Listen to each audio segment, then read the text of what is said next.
Côte d'Ivoire en avait. Il faut vous doter, et vous en avez les moyens, d'une armée forte, car les Européens et les Américains, qui sont des Européens de descendance, ne connaissent qu'une chose. Ils vous envahiront et ils vous esclavagiseront aussi longtemps que vous ne serez pas assez fort pour vous défendre. Malheureusement, c'est sûr qu'on aimerait dire avec la non-violence, oh Gandhi, je suis un grand admirateur de Gandhi. Gandhi, s'il existait aujourd'hui, s'il y avait un Gandhi africain par exemple, qui refuse toutes les abus, les exploitations des Blancs, les Américains ou les Français enverraient un drone pour le tuer. Et personne ne bougerait le petit doigt dans le monde. Il y a eu la guerre du Vietnam, il y avait encore de la conscience et de la compassion. La guerre du Vietnam. Pour l'arrêter, des millions d'Américains ont marché dans les rues en disant « il faut arrêter ça ». La Syrie, la Libye, l'Irak, l'Afghanistan, il n'y a plus personne qui bouge. Le monde s'en fout. Ils ont leur téléphone portable, ils font leurs selfies, ils ont des docteurs et des ophtalmologistes pour leurs chiens. J'ai vu ça hier soir à la télévision. Les enfants africains, il leur manque d'ophtalmologistes. En Californie, il y a des ophtalmologistes qui soignent les yeux des chiens. Waouh!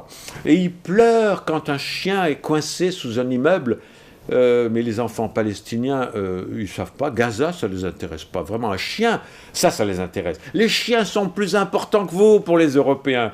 Il y a une société protectrice des animaux. Il n'y a pas de société protectrice des exploités africains, des exploités des pays arabes. Ça n'existe pas. Ils s'en foutent, mais ils s'en foutent. Vous n'avez pas idée à quel point ça les dérange. Ils fêtent Noël, ils mangent des bûches, du foie gras, ils s'empiffrent, ils chantent, ils regardent leur match de football. Personne ne bougerait le petit doigt s'il y avait un Gandhi africain. Vous n'avez pas besoin. C'est fini les Gandhi. Ils ne peuvent plus exister parce qu'il n'y a plus de compassion. Il n'y a plus de solidarité humaine. Ça n'existe plus. Malheureusement, j'aimerais que ça existe. Ça n'existe plus. Alors, j'avais lancé il y a quelques années l'idée d'un Gandhi palestinien. Oh, les Israéliens l'envoient une bombe immédiatement et personne ne bougera le petit doigt. Il y a une petite fille de 14 ans qui a été emprisonnée. Personne ne bouge le petit doigt. Il y a des actions très très belles et très simples comme BDS pour stopper les investissements et les achats et boycotter les produits israéliens. Les gouvernements, comme le gouvernement français, interdisent le BDS. C'est la même chose qu'avec l'esclavagisme et qu'avec la colonisation. Ils n'ont pas changé du tout. Donc la seule chose qui peut vous protéger, c'est de vous unir.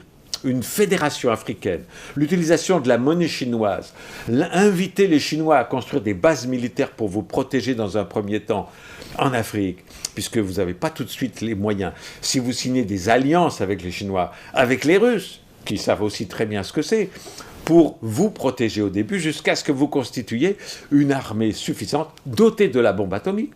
Pourquoi toutes les races sur Terre ont la bombe atomique et pas les Noirs ? Ça, et alors, ils font un traité de non-prolifération des armes atomiques. Attention, les Blancs, on est assez sages pour avoir la bombe atomique. Les jaunes, ok, ça va, on accepte. Mais les Noirs et les Arabes, alors non, là, ils sont bien trop primitifs, ils sont bien trop près des singes. C'est ça qu'ils pensent. Sinon, il y aurait un pays africain avec la bombe atomique. Le Nigeria est assez riche pour se doter de la bombe atomique. Mais alors il faut que vous l'ayez. Pourquoi ? Pas pour vous en servir, mais parce que si vous en avez, Israël en a 200 bombes atomiques. Ils refusent les inspections de l'ONU pour voir s'ils en ont. Mais pourquoi il n'y en a pas en Afrique ? Pourquoi les Noirs n'y ont pas droit ? Posez-vous la question et relevez la tête.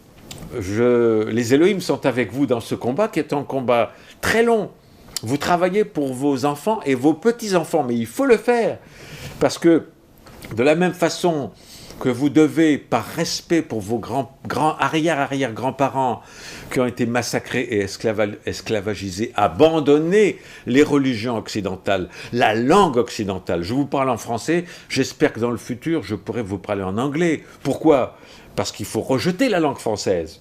La langue française, c'est encore un instrument de la francophonie, la francophilie.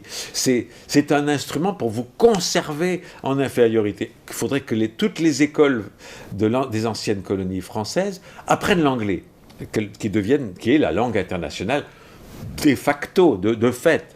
Et puis, par respect pour vos ancêtres, comme l'a très bien écrit Uriel dans son livre, un noir chrétien est un traître à la mémoire de ses ancêtres. Il faut vraiment que vous preniez conscience de ces chaînes mentales. Mao Tse-tung l'avait dit, une vraie révolution est d'abord culturelle.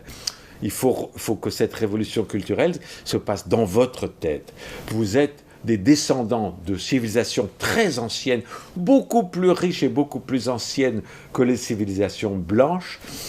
Vous avez tout en vous. Vous vivez sur un continent où il y a toutes les richesses.